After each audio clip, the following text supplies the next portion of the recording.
Në fushat e Kupës Botës në futboll, njerëzit më shumë fokusohen te ekipet dhe lojtarët që përqejnë. Por pavarësisht se çfarë ekipi apo ndeshjeje, është topi i futbollit që vendos gjithçka në fushë, e ky top përmban elemente të teknologjisë kineze. Topi zyrtar i ndeshjeve të Kupës së Botës të FIFA-s 2026, që zhvillohen në SBA, Kanada dhe Meksik, quhet Drionda.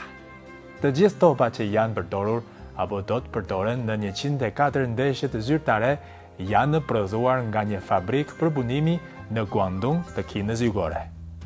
Drionda është topi më teknologjik në historinë e Kupës së Botës. Mikroqipi i gjurmimit të lëvizjes i vendosur brenda topit mund të mbledh të dhëna për brekje të topit 500 herë në sekond.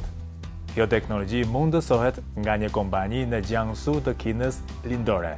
Me prodhimi inteligjent nga Kina, Drionda ofron mbështetje më të saktë të dhënave për gjyqtarët e ndeshjeve dhe një përvojë më inteligjent të shikimit të ndeshjes për tifozët.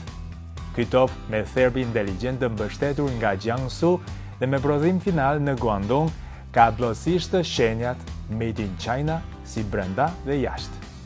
Topat e ndeshjeve mund të prodhohen në shumë vende, por teknologjia thelbësore brenda tyre mund të ofrohet vetëm nga Kina. Brenda topit është vendosur një modull i mikroqipit të gjurmimit që mund të kuptohet si gjurmues i të dhënave, i cili mbledh të dhëna për shpejtimin e topit, shpejtësinë e rrotullimit, kohën dhe forcën e brekjes deri në 500 herë në sekond. Të dhënat transmetohen në kohë reale te gjyqtarët e ndihmës me video për të marrë vendime. Ta themi më thjesht, dobi gjatë një sekond fluturimi mund t'ua raportoj gjyqtarëve 500 herë gjendjen e vet, kush e ka prekur, ku po shkon, sa shpejt po rroturohet. Gjithçka regjistrohet me saktësi. Në këtë drejtim, Kina është opsioni i parë. Kjo nuk është për arsye të efektit të çmimit, por të efektit teknologjik dhe epërsit industriale të Kinës.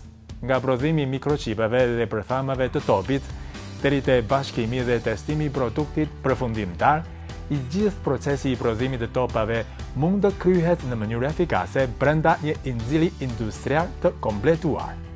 Për më tepër, furnizimi i lëkurës së jashtme të topit, prodhimi i përthamës, paketimi i sensorëve, kontrolli automatik i cilësisë, dhe gjitha këto hërësila teknike mund të realizohen në një qark industrial që arrihet thjesht me tren të shpejt. Në fush ka zhurmë dhe prohoritje, por ky top me përtham kineze në mënyrë të qëndrueshme e të vazhdueshme ofron të dhëna teknike. Ndoshta nuk do të vi një re shenje Made in China, por brenda apo jashtë topit, teknologjia kineze është gjithmonë atje.